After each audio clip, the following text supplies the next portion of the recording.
Hi friends, welcome to episode 15 of Just Whit.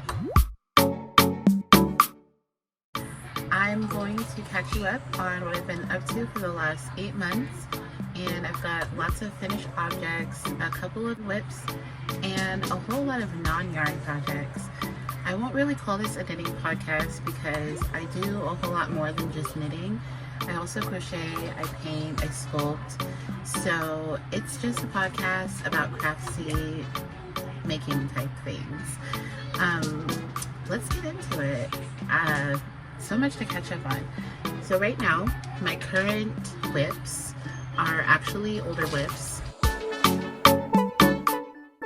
I've got my Wave of Change jacket, and I finished the sleeves, most of the body, and the only thing that I have left to do is the button band down the front. So here's my modified sleeves. I went for like a puffy bubble sleeve rather than the fitted sleeve, and I'm probably gonna do one more pearl stripe repeat before I finish the body, before I call it finished. It is going to be slightly cropped. I have a short torso, so cropped items, especially after I do the ribbing at the bottom, cropped items don't really look that cropped on me. So in my last podcast, I talked about these Vanilla Essence socks, and the pattern and the yarn are both by Terry of At Haynes House Yarns, and you can see the little stripe of texture that goes all the way down. And my only gripe with this is my own skills. I did 2 at a time toe up, my typical method, until after the heel flap, and for some reason I decided to switch and start doing like both of them on their own little 9-inch circular, and I ended up with like a major difference in gauge, to the point where one sock looks bigger than the other. Yeah, and I did the same amount of repeats. I basically like knit a repeat on one and then knit a repeat on the next one, and went back and forth like that until I was finished. And oh my god, I don't know how it ended up this different, so I'm not doing that again. Then I have my Zener, or Zener, I don't know how to pronounce it, socks, designed by Sachiko and Kiyomi B, Virgin. And these I showed, I think, 2 podcasts back, and then I also did a little tutorial video about knitting inside out to get this color work to be smooth and not be like, you know, buckling and hard to put your foot in.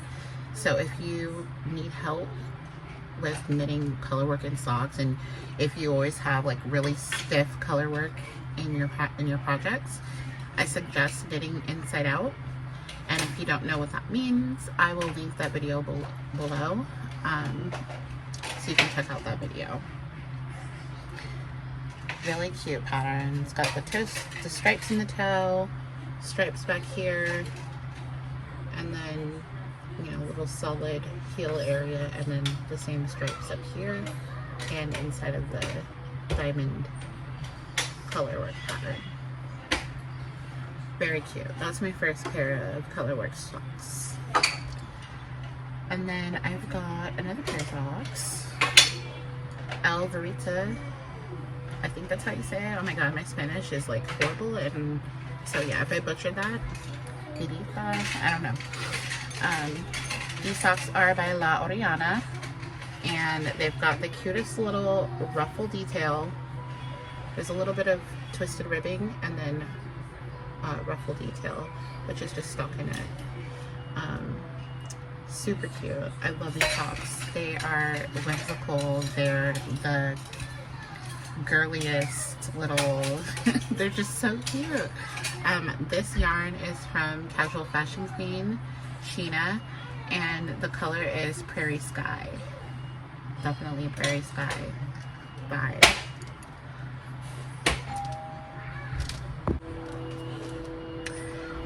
Yeah, anyway, Up next is the Diadem Kerchief, and I tested this pattern for Kalisha. She's the podcast host over at Quirky Monday Crafts, and I ended up doing this pattern twice because I loved it so much. It's crocheted lace, and it's a kerchief, and it's so super cute. Like, so that's one. This is the Ancestral Fiber Leah pattern, or Leah colorway for the yarn, and this one is worsted. And then this one is also Ancestral Fiber Co. And this oh my god, my words. This pattern, this colorway is Oya's Rainbow. Like, it's giving cottage core. It's so cute. So I'm gonna be wearing these as it gets cooler. It's been super hot here in Southern California, so I'm not putting wool on my head quite yet.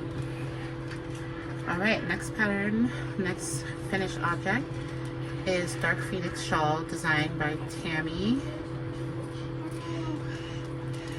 Gore.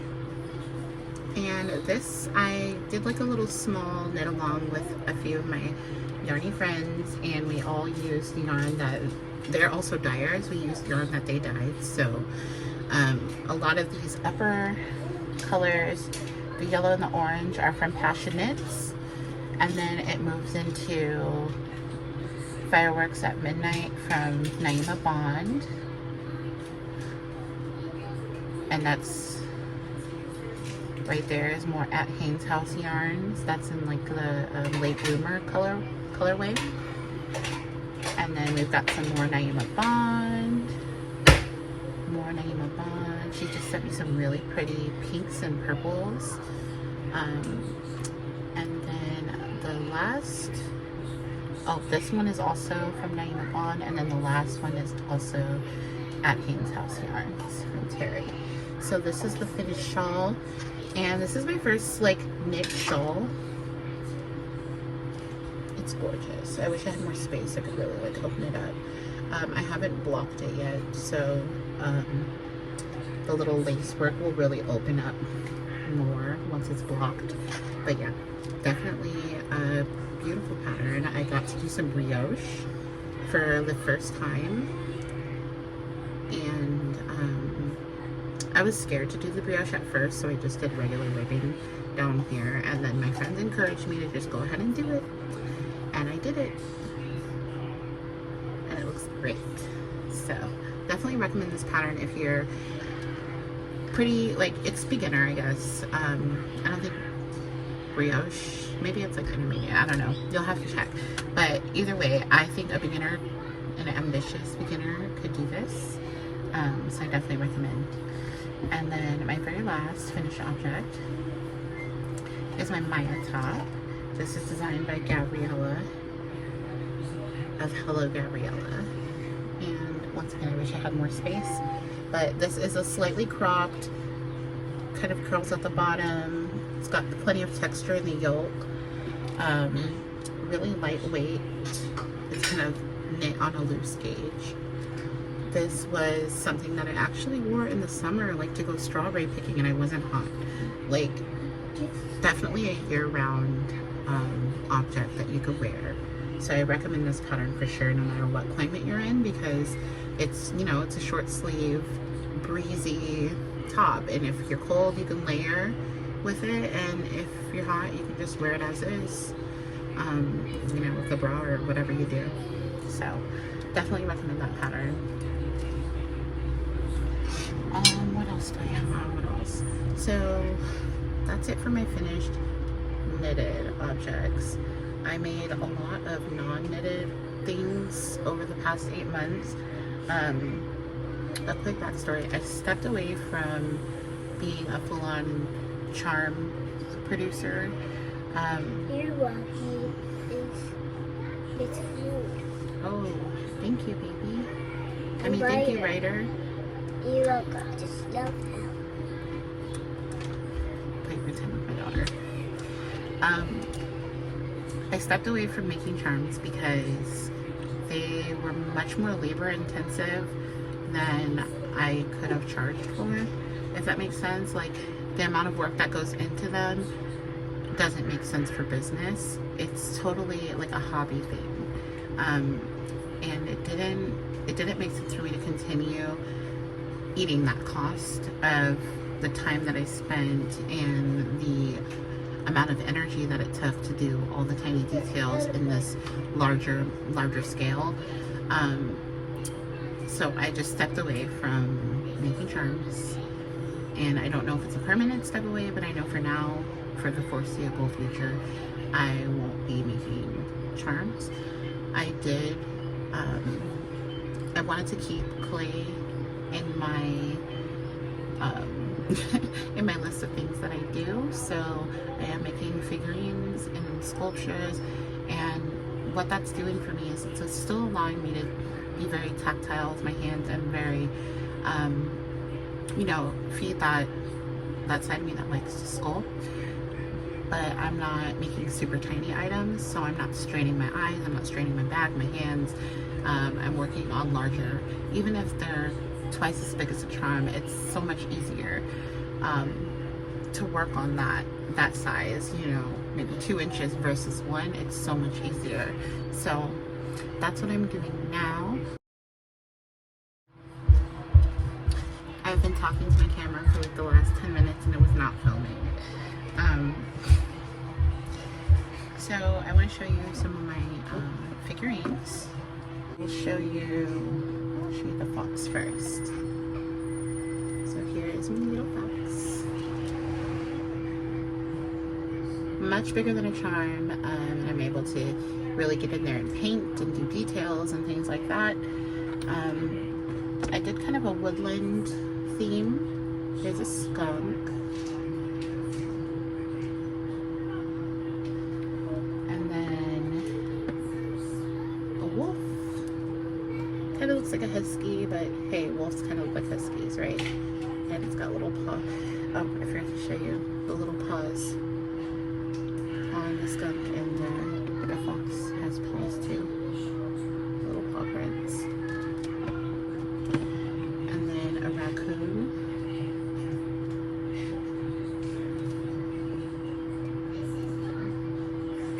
Kind of reminds me of Meek Meek from Pocahontas, the movie.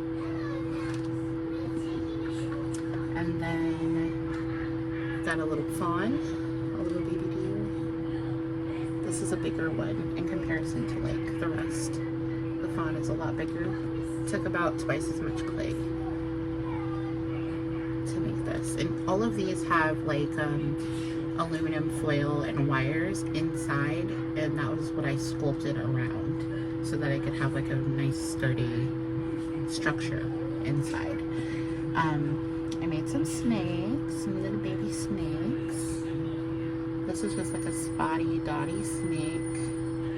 Not mimicking any actual real life snake, just I had fun with painting it. This kind of mimics a milk snake.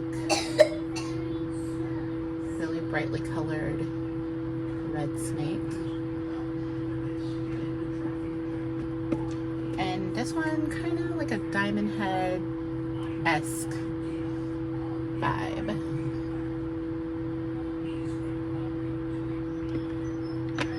Alright, and I've been thinking about opening it up for pet commissions.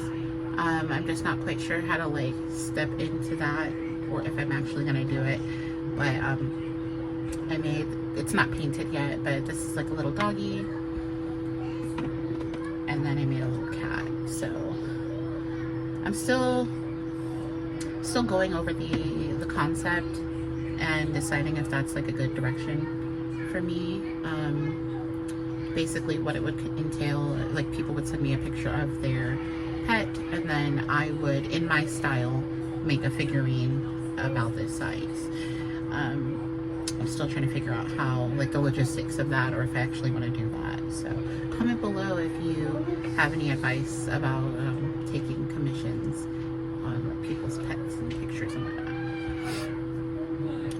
I made a potato potatoed, which is a lot different than the rest of the sculptures, but this one I named her Tay Tay, and she's a potatoed, a toad that is like a sprouted potato, and she's all like drippy, you know, toads are like slimy.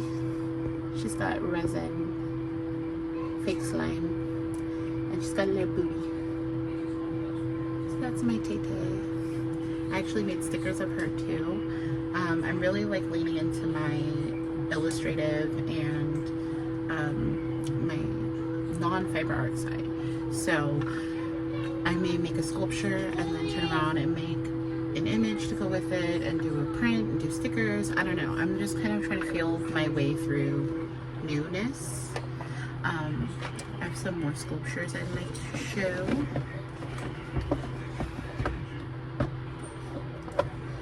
So these sculptures, well, if you buy them, they come with birth certificates. So this is Carl Goodchester Thompson. There's Carl. Carl's a party animal. Carl is a clown, and he was born on September 22nd, and he's got a little red butt. So if you want to adopt Carl, he'll come with a birth certificate, and he'll come in a cute little box. And so that's on the website. And then I'll show you one more. I've got Benjamin's birth certificate right here. Benjamin, doggone it, Lewis. He's a dog. And there's Benjamin. His little tongue sticking out, and he's got a white spot, and a white ear, and a white leg. So he's a little two-colored pup. Also born on September 22nd. So they're born on the day that I made them. I don't have this one's birth certificate. This one's a B. And his name is like Jalen. It's the knees for me. And I can't remember his last name. But yeah. So cute. Put little swirls on his knees, because you know it's the bee's knees is like a saying that people say when something is like amazing or the best. And so it's Jalen, it's the knees for me. And then I have a little ghost that I made with a witch's hat. So if you're into that kind of thing. And this ghost also has, if I can get it out of here, it also has a little pumpkin trick-or-treat bag that's detachable. And her name is Elaine, not a ghost, Wilson. Like, not a ghost. So, those are a non-fiber things that I made. They all have like little like sayings that have to do with puns or a play on words or like AAVE. It's just something that I came up with, and I hope that it does well. I'm still trying to figure out my area of focus for sculpting and for my non-fiber arts, but I'll get there eventually. Another collection that I did with the clay figures is called Emo Nuggets, and they are my artistic way of encouraging people to express their emotions. And I made one of each of the core deepest emotions. I found a like pie or a little chart that has all the emotions. So like for example, this is amazement. I was rudely cut off by my phone, and so I'm gonna try switching to filming from my iPad, but here are the rest of the emo nuggets. Hey friends, I'm back, but I'm filming from a different angle and a different device because my phone for some reason will not cooperate with me with storage. I've been using the cloud, but I'm not even sure what the cloud is for at this point because it's not full, but my phone is full. I've got to figure that out. But anyway, I realized that I did not talk about one of my whips. And I know in the last podcast I talked about switching my Cleo cardigan designed by Rachel Rachel Knits Things, I was going to switch the yarn and completely start over. And I did start over. I have not gotten very far. Like, really have not. This is it so far. But it's giving the look that I wanted with the Malabrigo. Oh, I'm a little tangled. Okay. With the Malabrigo apricot underneath and the Not Foxy mohair from Passion Knits.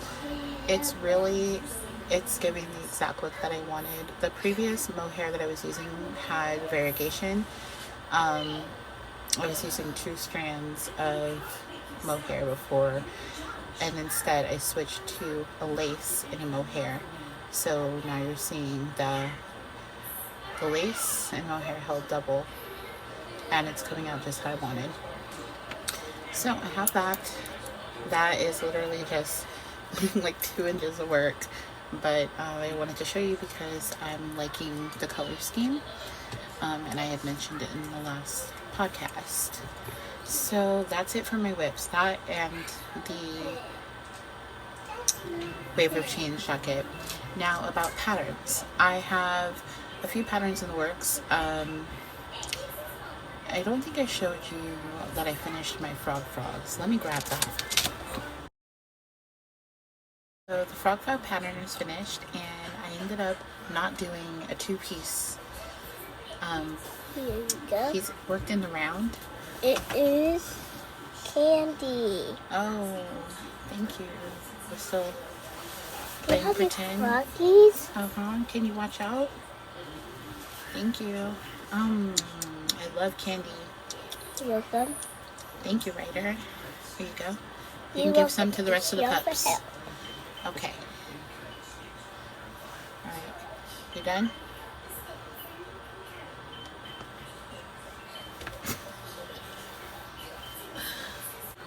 These are crocheted frogs, and I mentioned this in the last podcast, but frog is something that I came up with.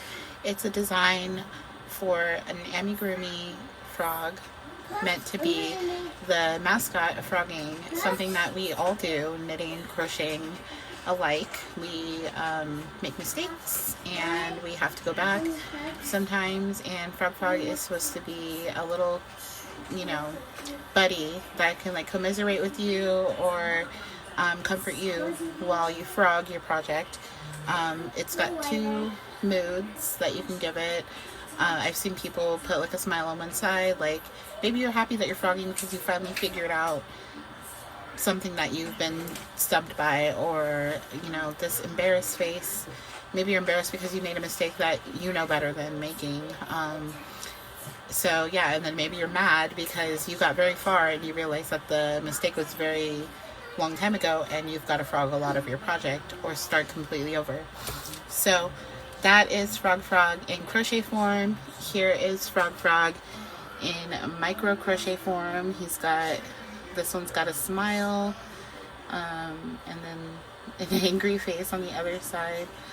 And then I've got a knit one, got the embarrassed face, and this, not really angry, but just, I'm not mad, I'm just disappointed.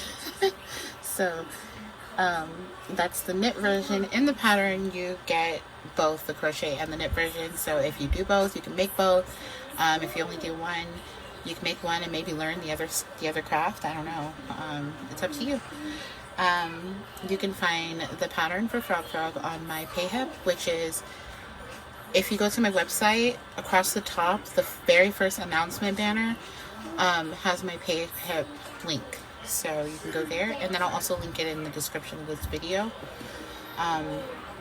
So yeah, that's my finished pattern. And then I also have I'm working on my doll base pattern again. Something that I've been working on since 2020, and for some reason I just have not finished the pattern, but I'm trying to like kick my butt into gear and get it finished like within this month. The only thing that's really holding me back is I'm making a whole new doll, and I want to take pictures of the steps along the way, and I'm like never in the position to work and take pictures at the same time. I mean, it's part of the reason why it took me so long to get back out there and film again, because I'm either like in a not well lit area or doing something else at the same time, or my hands, like my nails look crappy and I don't want to take pictures. So I'm trying to figure out, you know, what it's going to take for me to just sit down and get this doll done so I can get this pattern out, and then I can feel better about moving on to other patterns. Because I have a long list of amigurumis that I want to make this year, and it's already October. So this serves as my accountability. Me mentioning that I want to get this done. Hopefully I will actually get this done. I do have a few things in the works as far as digital stuff, but that's it for like Fiber World, that's it for Clay World.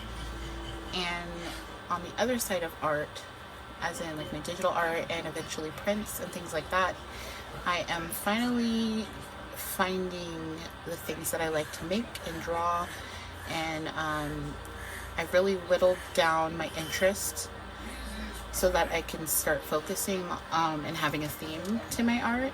So you'll be seeing more of my art and process videos and things like that as I have time to make them. And in the meantime, you can check out my sticker collections.